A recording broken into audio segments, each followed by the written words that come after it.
Let's go. In and out. 20 minutes adventure. That's what I'm talking about! That's why he's the MVP! That's why he's the GOAT! The GOAT! A few moments later.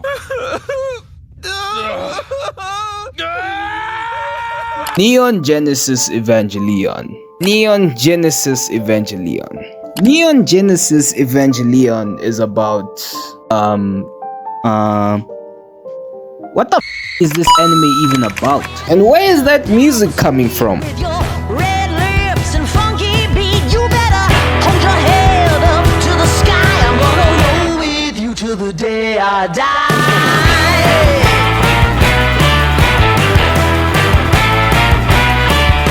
Hey, swing those hips around.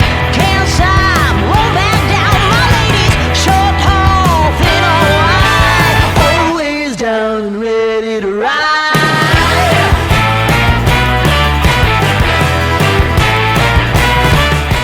If you can sit there and explain to me that you understood this entire anime, you're lying. Okay, I don't care how many times you overanalyzed it. I don't care how much source material you read, or how many interviews you watched, or how many times you've rewatched the entire thing. There's just not enough information to put together a good understanding of what this anime is. If you understand what this entire thing meant, consider yourself an op, because you cannot be trusted. You know, I used to be one of those fake deep philosophical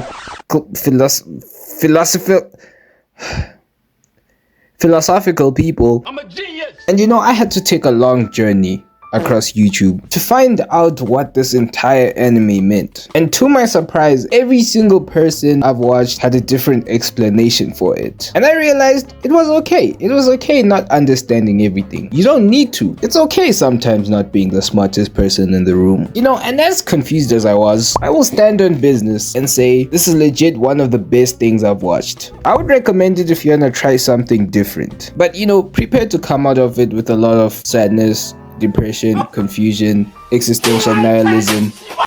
You know, the fun stuff. I know you've probably noticed by now that this video is not a big deep dive into the meaning and the intricacies of this show. It's just me explaining my confusion through this whole thing. My expectations coming into this was that it was about big robots fighting.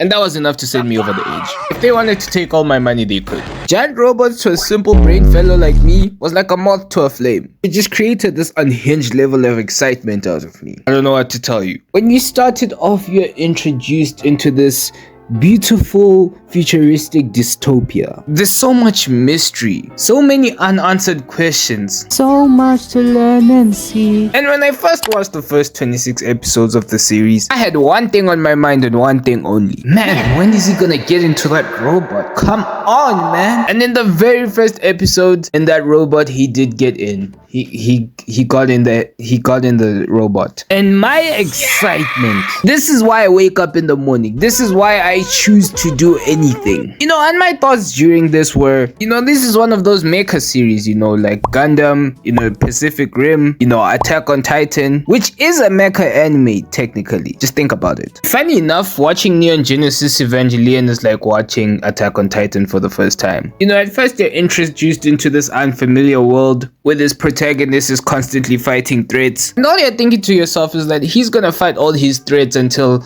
you know, he reaches the boss level threat. That's what I thought Attack on Titan was, honestly. Until further down the line, when you realize it's too late, your expectations are put to sleep, and you realize you're cooked. You have no idea what you got yourself into. No idea. You know, but the difference between Neon Genesis and Attack on Titan is that all the plot holes and important plot points in Attack on Titan are all explained throughout the entire anime, you know, and tied up well in a neat bow for you to understand. I could even explain to you in detail how ODM gear works. But in Neon Genesis, it's just a bunch of stuff on top of some other stuff that you never get an explanation for, and you just have to figure it out on your own. So yeah, pretty much you're cooked. And in the midst of that, we have some slice of life bits, you know, some more cool fights, and some really unnecessary fan service, which is really weird because the majority of the main cast, you know, is 14 years old. Every employee working in that studio needs to get their hard drive checked. I'm not even playing. Police! Help! And at this point, right, I'm satisfied. This is absolute cinema, nothing like it. I'm sad and I'm chilling, but not for long. And little did I know things don't get better after this. So fast forward a couple of episodes and Shinji gets absorbed into the suit. Why does he get absorbed into the suit? How does he get absorbed into the suit? I don't know, bro. What you asking me for? So then, I don't know how to explain it other than just saying that he crashed out. Yeah, he just started crashing. He just started losing his mind for no reason. But I am working hard. I am. Somebody, please. Somebody be nice to me.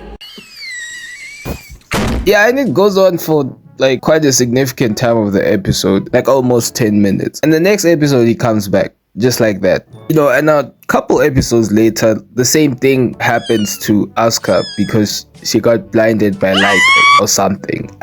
I don't understand how these things work. Yeah, so she has a crash out too, and they don't explain how her crash out works. And I was not ready at all for any of this. All I wanted to see is just some cool robot fight, and I just was left questioning all of existence, just drifting through thoughts of existential nihilism, wondering why we do what we do. You did this to me, Neon Genesis. You did this to me. But as I'm recording this video, I realized that I finally found out what this show really was about. The meaning behind the madness. This show was actually all about Pin. How could I not see it? It was right in front of my eyes the whole time. The truth, the light, everything was about this little penguin. Me and my homies all love Pin. I'll slide on the ops for Pin. In fact, screw this entire video. The rest of the entire video is just gonna be about why I like Pin and why he's the greatest anime character of all time. I don't play about this penguin. That whole entire segment was supposed to be about why I think Misato is so fine, but she's on Epstein timing, so yeah, there's that. So pretty much the season ends with Shinji crashing out. Congratulations! Congratulations! Congratulations! And I'm just like, what? That's it? That's all we're gonna get? No! And then I found out there were 5 more movies after that. That's what I'm talking about! That's why he's the MVP! That's why he's the GOAT!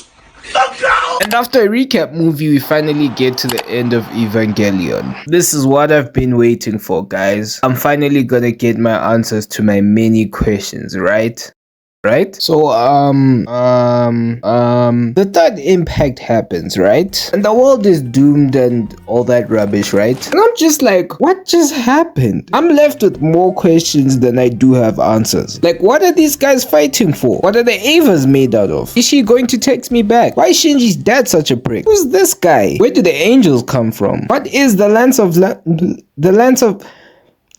this thing? You guys think I'm gonna get that text back? What was the second impact? No, seriously, who the f is this guy? And after mustering up enough courage, cause my mom didn't raise a quitter, I went on to the next movie. And it looks like we're in a whole new world, a whole new universe, a different Shinji, a different Misato, a different Rei. One of my favorite parts about this universe was that the entire squad got to spend more time with each other. I think that was cool. And you know what was my favorite part? Zero crash outs. And with Shinji being manipulated pretty much the entirety of the first season, it was nice to see a different side of him. Yeah, and towards the final movie, this idiot created the third impact again.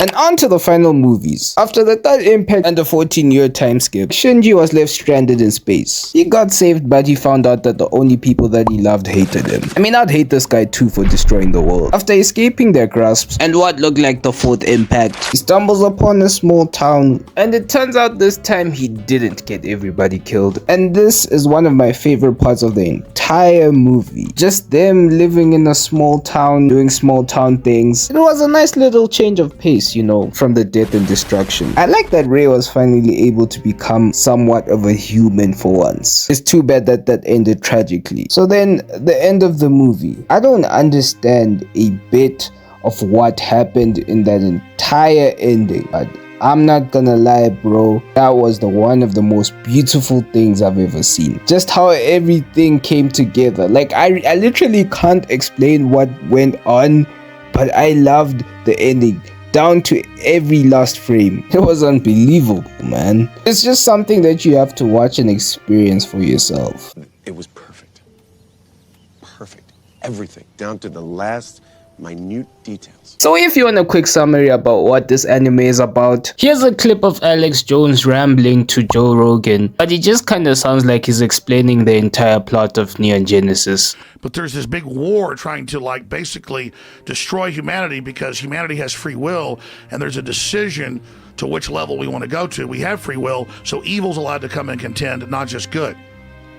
And the elites themselves believe they're racing using human technology to try to take our best minds and build some type of breakaway civilization where they're going to merge with machines, transcend, and break away from the failed species that is man, which is kind of like a false transmission because they're thinking what they are is ugly and bad, projecting it onto themselves instead of believing, no, it's a human test about building us up. This guy's just rambling, but somehow it kind of makes sense, but it doesn't. But pretty much Neon Genesis to me is like looking at a painting.